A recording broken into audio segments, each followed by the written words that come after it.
Patay ang isang driver matapos makaladkad at madaganan ng mismong van na minamaneho niya sa Rodriguez, Rizal.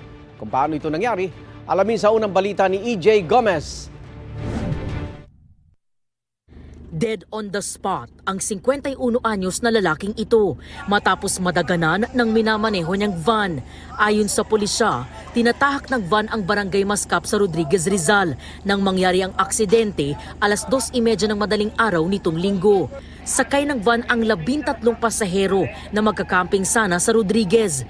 Habang nasa biyahe, may nadaanan daw na lubak ang van kaya't bumaba ang driver para i-check ang sasakyan.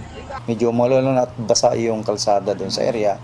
At yun nga, nung paahon sila doon sa area, papuntang Mascap, ay sabi may kumalabog doon sa ilalim ng van. Tiningnan ng kanilang driver. Nakalimutan naman ng driver na mai-handbrake.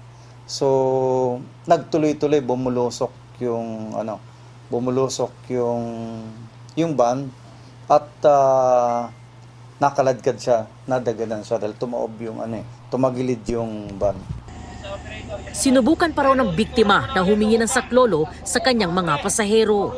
Ayon doon sa doon sa mga witness pa doon ay sumisigaw na handbrake. Kaya lang hindi na nataranta na rin siguro yung kasi wala yung driver. Yung pasahero nataranta na kaya lalo silang nagyagiwang-giwang. Ilan daw sa mga pasahero ang nagtamo ng minor injury.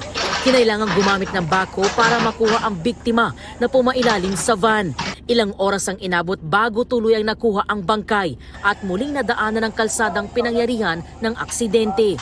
Sinusubukan pa ng GMA Integrated News na kunan ng pahayag ang kaanak ng nasawi na residente ng Dasmariñas, Cavite. Ito ang unang balita. EJ Gomez para sa GMA Integrated News. Igan, mauna ka sa mga balita, mag-subscribe na sa GMA Integrated News sa YouTube para sa iba't ibang ulat sa ating bansa.